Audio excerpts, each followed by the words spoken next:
सत्य कथा, पुरुषार्थ कथा, सुनो सुनो सिद्धार्थ कथा।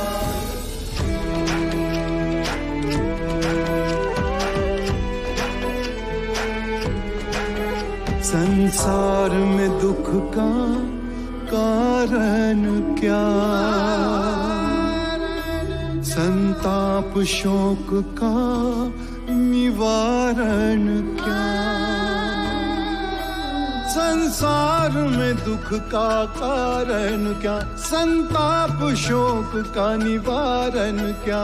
इस खोज में सब कुछ त्याग दिया, हर वैभव से वैराग लिया। वो सृष्टि से संयुक्त हुए, सिद्धार्थ से गौतम बुद्ध हुए।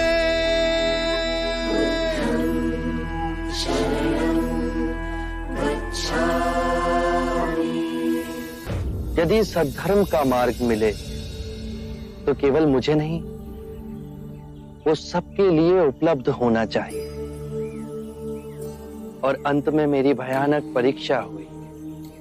काम, क्रोध, माया, वासना, तृष्णा मेरे सामने कई रूपों में आए, पर मैं विचलित नहीं हुआ, अडिग रहा। मैंने संकल्प लिया, प्राण जाए या परम सत्य उपलब्ध हो। और अंत में मुझे परम सत्य प्राप्त हुआ।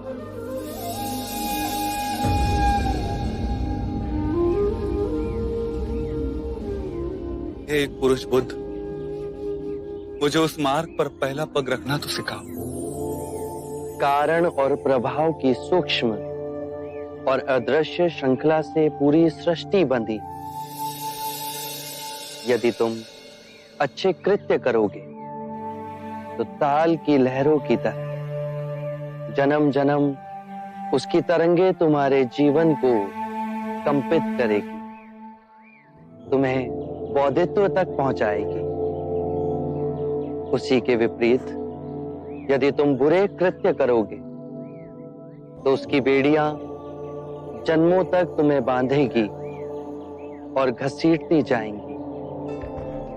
पर जहां खड़े हो, जिस क्षण में हो, यदि उस क्षण में स्थिर हुए, शांत हुए, तो तुम अपने अंदर एक मध्य बिंदु को पाओगे, जिसे ना दुख होता है ना सुख, जो इस कार्य कारण सिद्धांत की पूरी श्रृंखला को तोड़ के तुम्हें परम सत्य से जोड़ता है।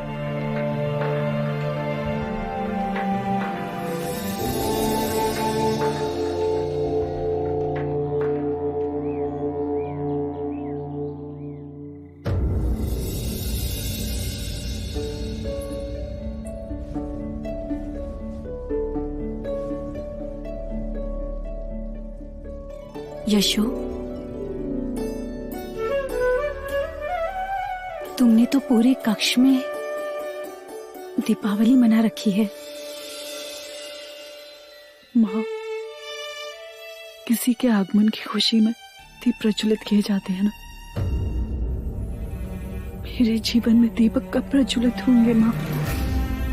यशो, तू क्यों धीरज खोती है? माँ, हम सब भी तो दीपक के समान हैं। एक विरह के शोक से छटपटाते पिता जो स्वयं जलकर दूसरों को प्रकाश दे रहे हैं। एक ममतामयी माँ जो अपने आंसू छुपाकर अपनी बहू के आंसू पोंछती है। और एक माँ जो स्वयं दिए की भांति जलकर अपने पुत्र की याद को सदा अपने मन में प्रज्वलित रखती है। और एक बहू जो स्वयं जलकर अपने वृद्ध माता पिता और आशा के कोमल पौधे राहुल को ज्योति देती है। जिसके मार्ग में ये दिए जलाए हैं वो आएंगे ना माँ? कहीं वो हमें भूल तो नहीं गए? उन्हें अपने प्रश्नों का उत्तर पाकर घर वापस आना था। दिन पर दिन बीतते जा रहे हैं, ना तो उनके आने का कोई समाचार आया और ना ही कोई अपनी सूचना भिजवाई। यशो, एक तरफ दिए भी जलाती है और दूसरी तरफ अपने मन में शंका भी पैदा करती है। सिद्धार्थ सब कुछ भूल सकता है, पर तुझे, अपने पिता को, अपनी माता को, अपने पुत्र राहुल को और अपनी प्रजा को कभी नहीं भूल सकता। जिनके दुख दूर करने वो घर छोड़कर गया। सिद्धार्थ आएगा, वो अवश्य आएगा। पर आपके आंसू तो कुछ और ही कह रहे हैं माँ।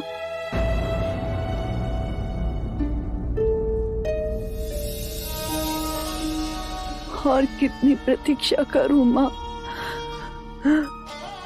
कब तक दिए की भांति दिन रात जलती रहूं? कब तक इस कक्ष को यूं ही सजाती रहूं जिसका आधिपत्य मुझे भूल गया है? लौटता ही नहीं माँ।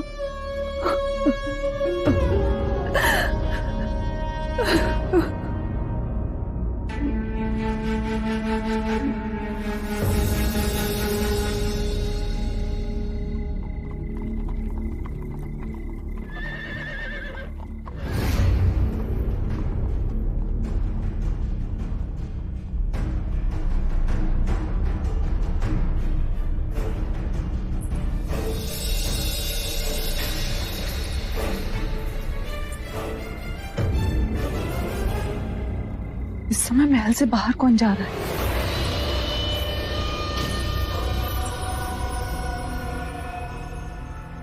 मेरे पुत्र का रूप तो अत्यंत मनमोहक है।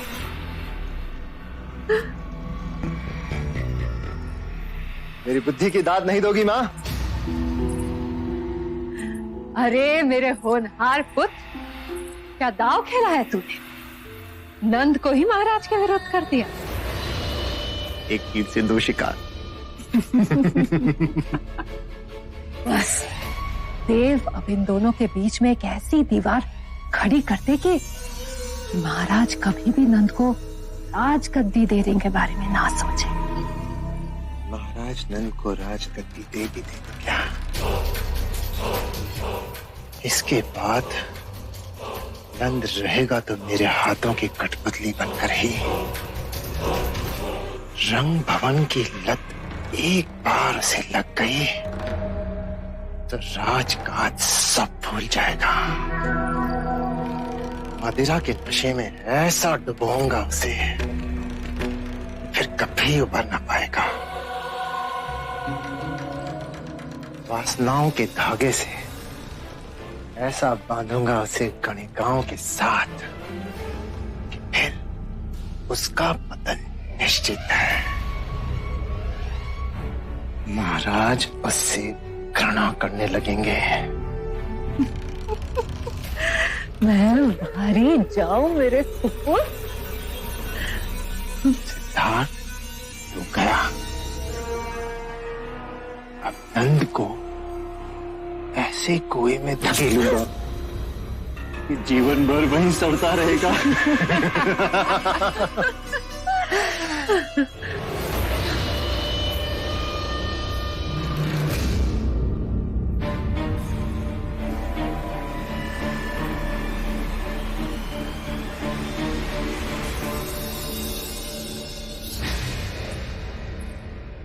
तुम दोनों बाहर जाओ।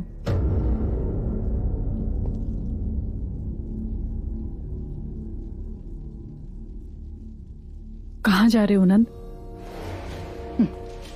जानता था आप भी मुझे नैतिकता का पाठ पढ़ाने के लिए अवश्य आएंगे, परंतु आपके जानकारी के लिए भी बता दूं, मैं ज्येष्ठ देवदत्त के साथ रंग महल जा रहा हूं। अपने माता पिता की आज्ञा के बिना उन्हें चोट पहुंचाकर? चोट? ज्येष्ठ सिद्धार्थ जाते थे तो उन्माद का विषय, और मैं जाऊं तो चोट। बस नंद,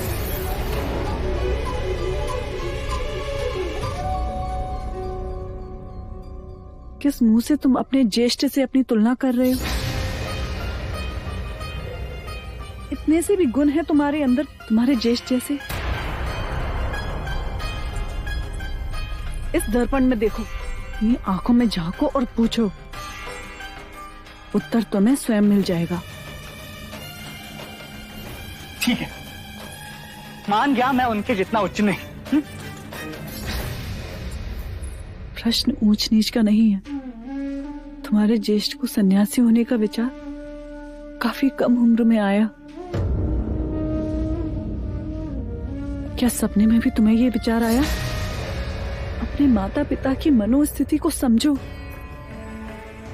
उनकी चेष्टा थी कि तुम्हारे ज्येष्ठ विलासी बने, जिससे सन्यासी होने का विचार उनके मन से धीरे धीरे समाप्त हो जाए। और जिन गणिकाओं के मुंह के पल्लू में बंधकर तुम सर्वनाश की ओर जा रहे हो, ऐसी कितनी सुंदर प्रवीण गणिकाओं ने तुम्हारे ज्येष्ठ को रिझाने की चेष्टा की, वो नहीं रिझी। सारी गणिकाओं ने तुम्हारे ज्येष्ठ के सामने हार मान ली। तुम अपनी तुलना अपने ज्येष्ठ से कर रहे हो तो सत्य सुनो, आम्रपाली भी तुम्हारे ज्येष्ठ को मोहित ना कर सकी। कीचड़ में खिलने वाला हर फूल कमल नहीं होता नंद। और फिर तुम्हारे ऊपर तो बहुत सारी जिम्मेदारी है। महाराज से लेकर कपिल वस्तु की सारी प्रजा को तुम्हें ही संभालना है। तुम भविष्य हो हमारा।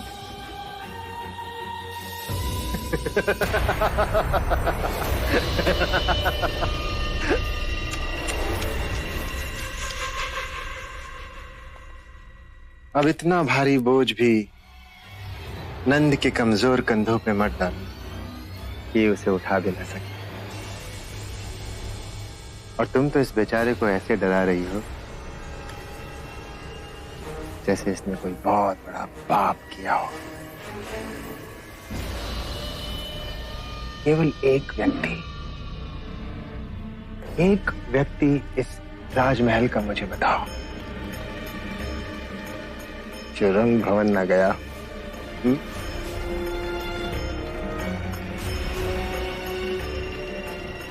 है कोई जवाब? नहीं है ना? तो नंद क्यों ना जाए?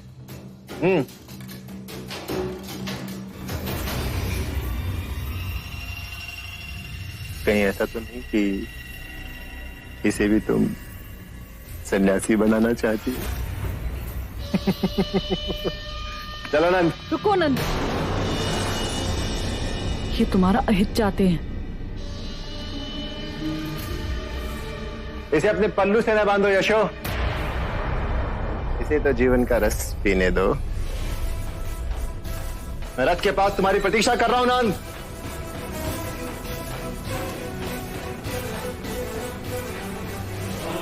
नंद,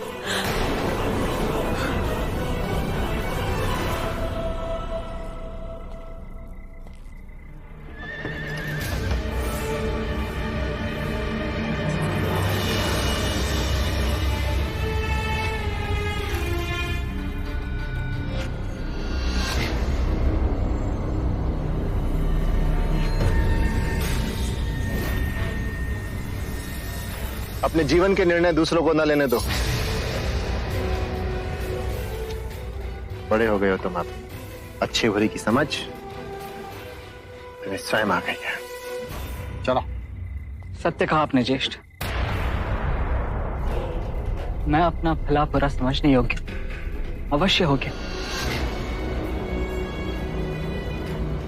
आप जाइए, मैं नहीं जाऊंगा।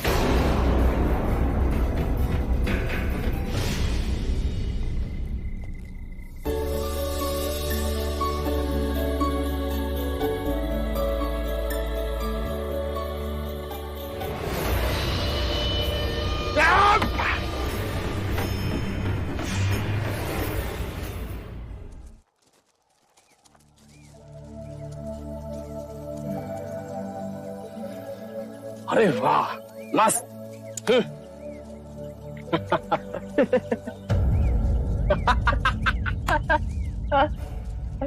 देख, ओम भगवती भिक्षाम देहि। हट्टे कट्टे हैं, नौजवान है, फिर भी कटोरा उठाकर भीख मांगते फिरते हैं, शर्म भी नहीं आती इन्हें। अरे भाई, बगैर पसीना भाई मुफ्त की रोटियां तो तोड़ेंगे। अरे ये बुद्धा मनुष्य का कल्याण क्या करेगा जो अपनी पत्नी को विधवा छोड़ घर से चला आया है। ये तो पूरे समाज को निर्वंश बना देंगे। चले जाओ यहाँ से, वापस आने का साहस भी ना करना, जाओ।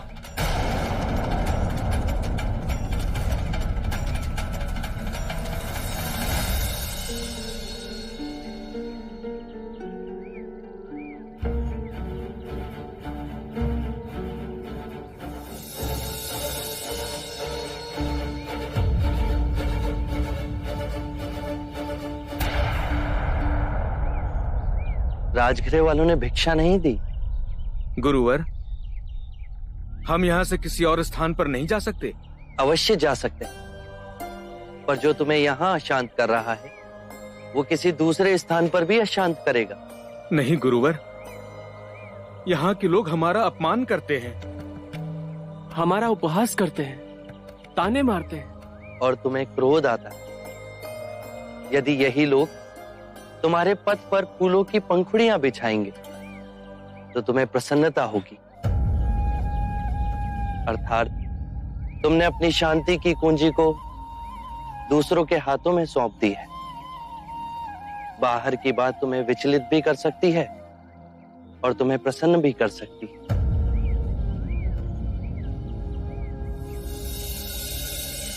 गुरुवर, हमसे ही भूल हुई। यदि बाहर के कारण दुख और क्रोध हमारे मन में है तो हमने ही मन से आपके संदेश को ग्रहण नहीं किया है।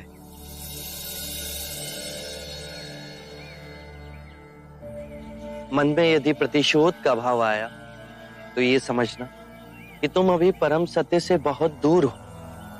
आप कहते हैं तो मन क्षण में समझ जाता है। एक बात हमेशा याद रखना कि कोई भी नई बात लोग आसानी से ग्रहण नहीं करते। तुम उनकी सदियों पुरानी धारणाओं को तोड़ रहे हो। वो तुमसे प्रेम नहीं करेंगे, पहले पहले वो तुम्हारा उपहास करेंगे, फिर हिंसक होंगे, फिर तुम्हारी उपेक्षा करेंगे, फिर तुम्हें स्वीकार करेंगे। ये परिवर्तन तुम स्वयं देखोगे।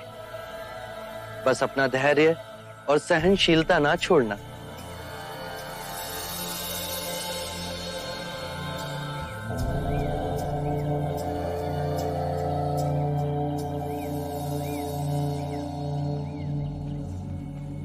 प्रणाम गुरुदेव। महाराज बिंबिसार ने आपके लिए रथ भेजा है, चलने की कृपा कीजिए। धन्यवाद, परंतु आप महाराज से कह दीजिएगा कि मैं अपने भिक्षुओं के साथ राजमहल चलकर आ रहा हूं। जैसी आपकी आज्ञा गुरुदेव।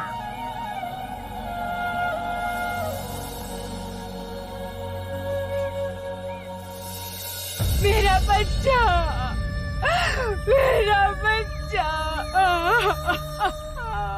बहन, अब इसके अंतिम संस्कार का समय आ गया है। नहीं, भगवान, भगवान मेरे बच्चे को जीवित कर दो। तुमने इसके प्राण लिए, अब तुम इसके प्राण लौटा दो।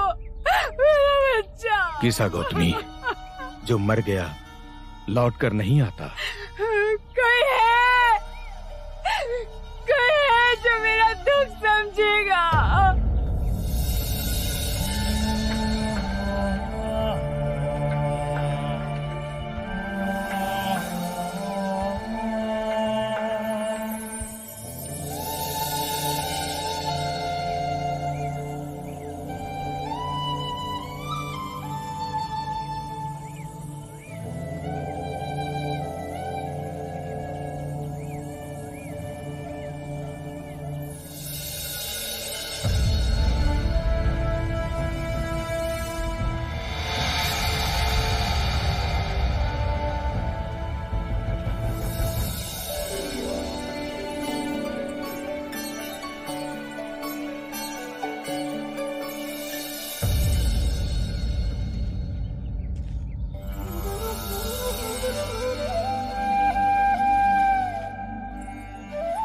महारानी, बुद्ध आ गए हैं।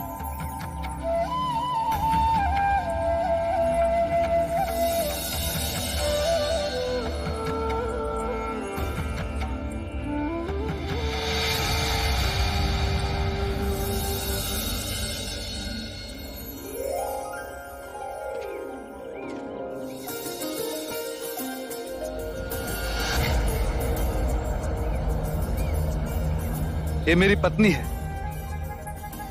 महारानी वैदी। ये मगध के कुलगुरु, सभ्यता और संस्कृति के धरोहर, मगध के सेनापति और मगध के महामहिम मंत्री। आइए, आपका स्वागत है।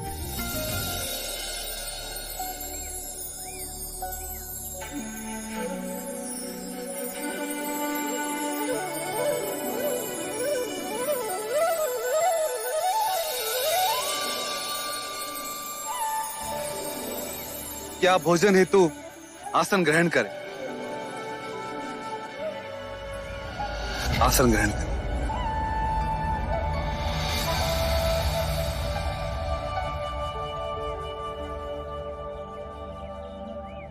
मैं आप सभी से विनती करता हूं कि आप भोजन हेतु आसन ग्रहण करें।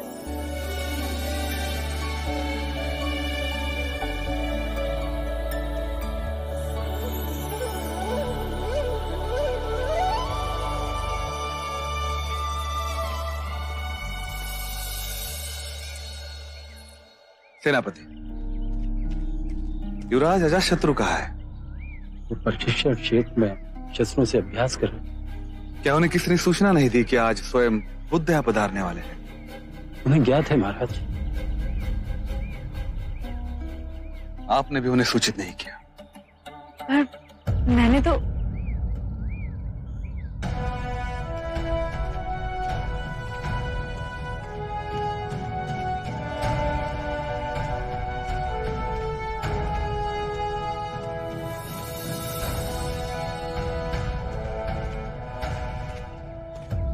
ये मेरा पुत्र अजातशत्रु है। आशीर्वाद दो। क्षमा करें, मैं अपना शीश किसी के आगे नहीं झुकाता। ये बहुत अच्छी बात है।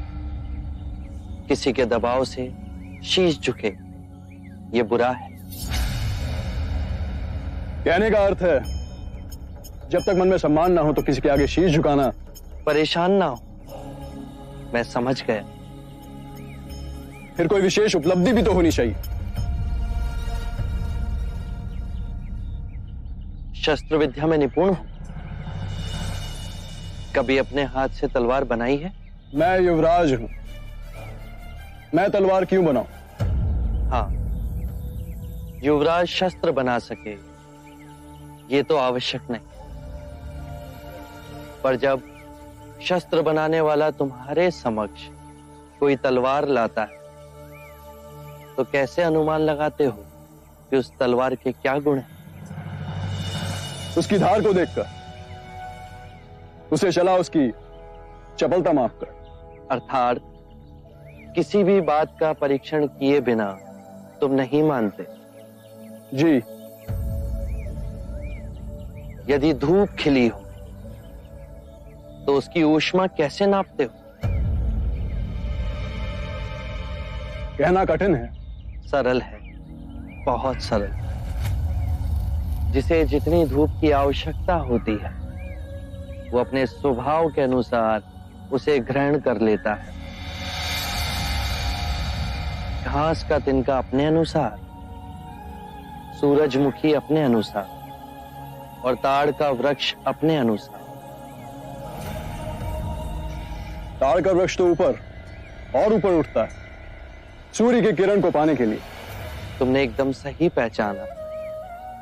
इतना शक्तिशाली, इतना विशाल ताड़ का वृक्ष ऊपर की ओर ही उठता है, अर्थात ऊपर उठना प्रकृति का नियम है।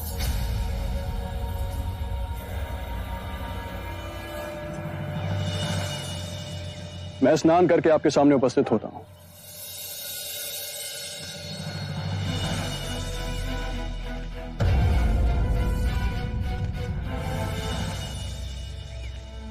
ना समझ है उसकी ओर से मैं आपसे क्षमा मांगता हूं। इसकी निर्भीक बातों ने मुझे प्रभावित किया।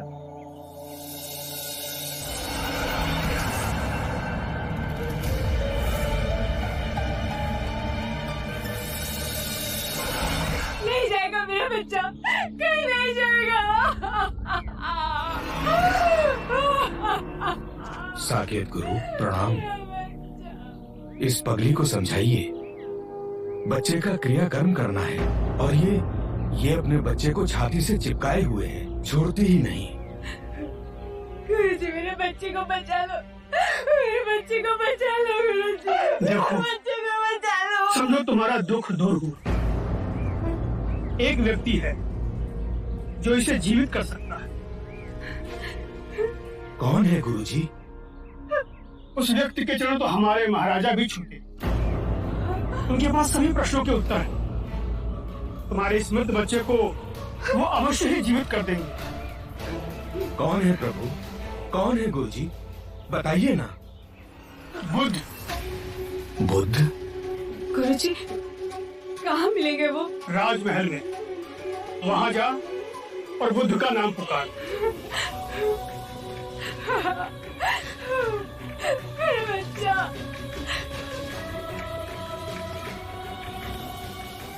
अगर सच में वो पहुंचे हुए महात्मा है तो गौतमी के बच्चे को अवश्य जीवित कर देंगे।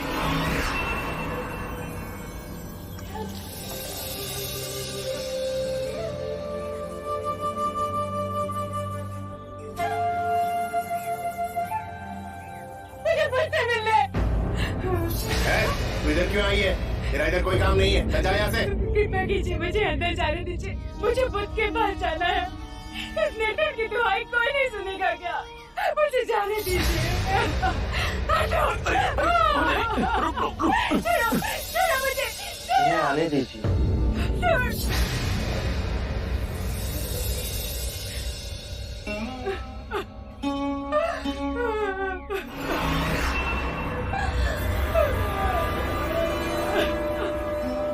मैं बहुत आशा लेके आई हूँ आपके पास। प्रभु प्रभु मेरे बच्चे को जीवित कर दीजिए, मेरे बच्चे को लौटा दीजिए प्रभु। इस निर्धन की पीड़ा का निवारण कर दीजिए, मेरे बच्चे को लौटा दीजिए प्रभु। मुझे मेरा बच्चा लौटा दो, मुझे मेरा बच्चा लौटा दो प्रभु। मैं तुम्हारे बच्चे को जीवित कर सकता हूँ, पर उसके लिए तुम्हें एक काम करना होगा। किसी भी एक घर से एक मुट्ठी सरसों के दाने लाने होंगे। हाँ प्रभु, मैं तुरंत लेके आऊंगी। पर एक बात ध्यान रहे, ये सरसों के दाने केवल उसी घर से लाना जिस घर में कभी किसी की मृत्यु नहीं हुई हो। हाँ प्रभु। मेरा बच्चा।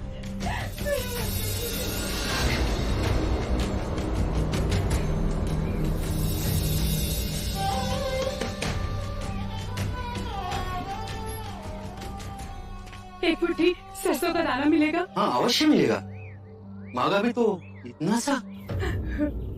परंतु एक बात बताइए, आपके यहाँ किसी की मृत्यु तो नहीं हुई ना?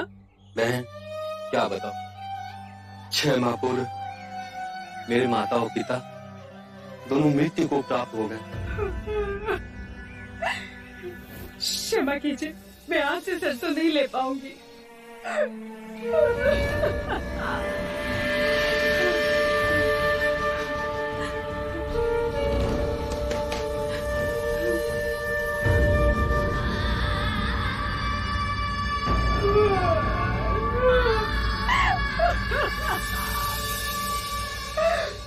मेरी पत्नी का देहांत हो, मेरा युवा पुत्र मर गया, मेरा पुत्र मेरी बहू दोनों मर गए, मेरी बीवी, मेरा बच्चा सब बाढ़ में बह गए।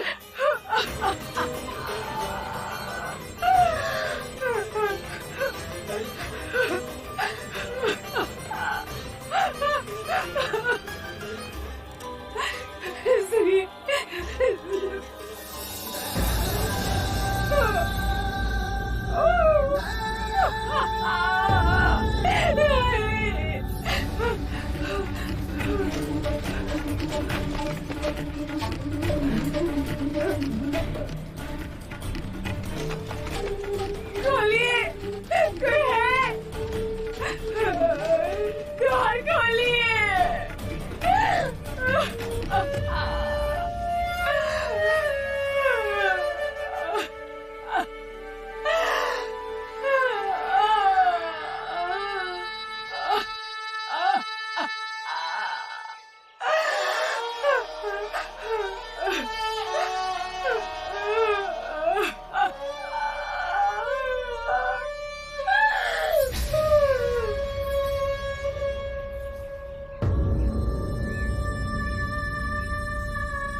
जन्मा है उसकी मृत्यु निश्चित, यही प्रकृति का नियम।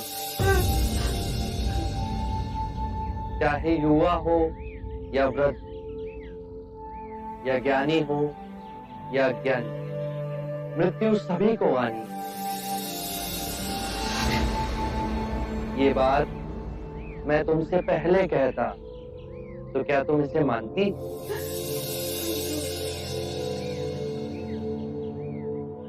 चंद्रमा हर रात्रि आकाश में यही परम सत्य दर्शाता है।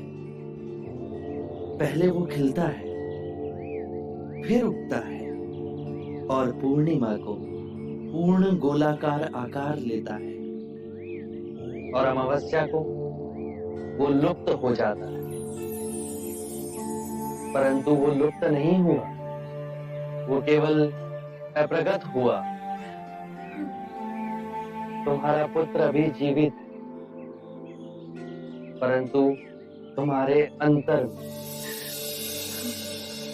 हाँ, उसकी अटखेलियां, उसका बालपन। तुम शांत हुई तो समझ सके। परम सत्य ये है कि जब तक सृष्टि रहेगी, दुख मनुष्य के साथ छाया की तरह चलेगा। इस दुख का कारण है वस्तु से स्वयं को बांधना, ये जानते हुए कि वस्तु क्षणभंगुर है। प्रभु,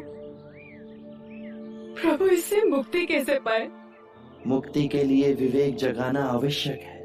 जो आए, चाहे दुख की सूचना या आनंद की परछाई, स्वयं को इन दोनों के बीच स्थिर करो। इस मार्ग पर चल दुख के बंधन टूटेंगे और परम सत्य की उपलब्धि होगी।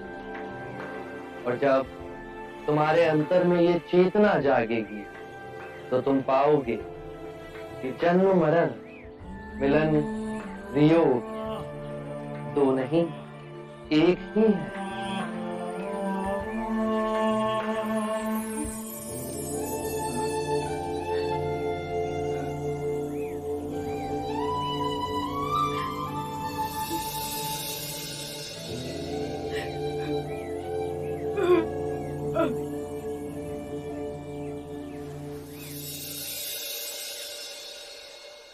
मैं आपसे विनती करना चाहता, क्या मैं आपको एक तुच्छ भेंट दे सकता? आप तो सभी बंधनों से मुक्त हो गए हो, किंतु ये भेंट मुझे आपसे बांधे रखेगी। मगध के मुख्य द्वार के पास बांस का कुंज है, वेलुवन उसका नाम। मुझ पर उपकार करके इसे आप ग्रहण करें। मेरी ओर से आपको और आपके भिक्षुओं को एक तुच्छ उपहार है। आभार आपका। हम वर्षा ऋतु के 4 मास वहीं रहा करेंगे।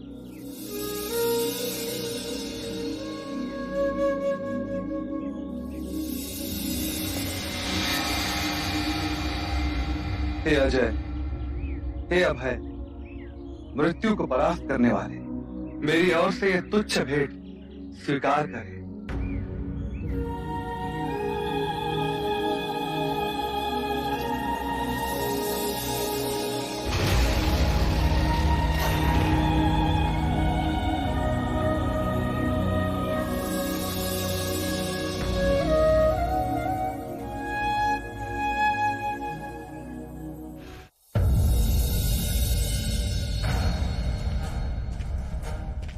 देवदत्त ने सारी सीमाओं का उल्लंघन कर दिया। महाराज, आप क्रोधित ना हो, उसे मूर्ख समझ के क्षमा कर दीजिए। मैं उसे समझाऊंगा। क्या समझाओगे उसे? समझाने से कभी माना है? आपने मुझे बुलाया महाराज? तुमने तो लाज लज्जा सब छोड़ दी है देवदत्त। मैंने? महाराज, उस रात तुम्हारा अनुकरण कर नंद मदिरा में धुत था। बेहोश मनुष्य से बात करना मूर्खता है, इसलिए मैं चुप बैठा। एक बार तुम भी मदिरा के आवेश पे हमारे सामने अशिष्टता कर चुके हो देवदत्त, और तब भी तुमने सिद्धार्थ का नाम लिया। तब भी मैंने तुम्हें बुद्धिहीन समझकर क्षमा कर दिया था। पर महाराज, मैं मेरी बात ध्यान से सुनो। ये हमारी तुम्हें अंतिम चेतावनी है। इसके पश्चात हमारे सामने स्वयं को, नंद को अथवा राज परिवार के किसी भी युवराज को लेकर पक्षपात किया, उसका बहुत बड़ा दंड तुम्हें भुगतना होगा।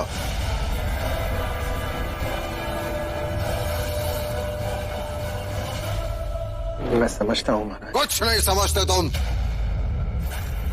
मेरे मना करने पर उस रात नंद को उकसाकर तुम रंग भवन ले जा रहे थे। मैं नंद को नहीं लेके गया महाराज, वो केवल नंद का आग्रह था। तुम ज्येष्ठ हो।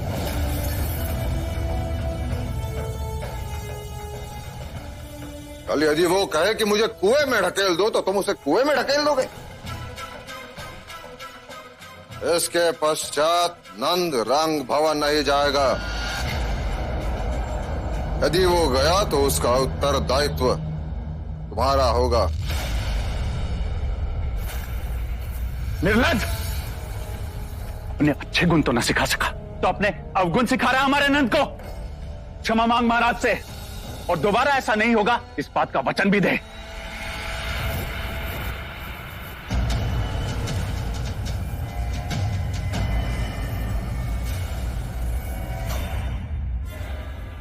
ऐसे नहीं, चरणों में गिर के क्षमा मांग, क्षमा मांग।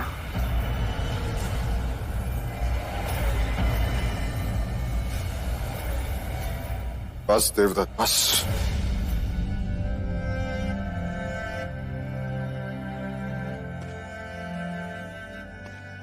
देवदत्त, तुम ज्येष्ठ हो,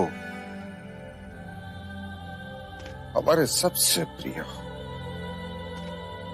तुम बार बार वही गलती दोहराते हो, उससे बड़ी पीड़ा होती है। मैं ना समझू महाराज, आपकी क्षमा का पात्र भी नहीं। तुम मेरे पुत्र हो, मेरा सहारा हो। दोबारा ऐसी गलती मत करना।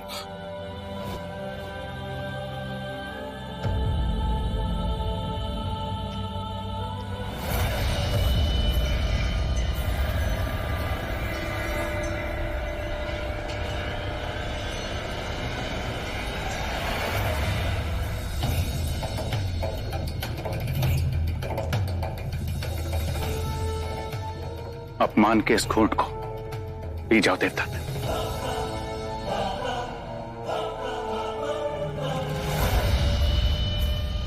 नहीं, इनसे इनकी राजगद्दी छीन कर इनका वास्तविक स्थान दिखा के रहूंगा। कैसे? और कौन है जो तुम्हारी ये महत्वाकांक्षा पूर्ण करेगा? है एक व्यक्ति, अजात शत्रु। अब देखना अजात शत्रु को कैसे मोहरा बनाकर सारा खेल पलटता है देवदत्त। आरंभ हो गई निर्वाण प्रथा, सुनो सुनो ये बुद्ध कथा।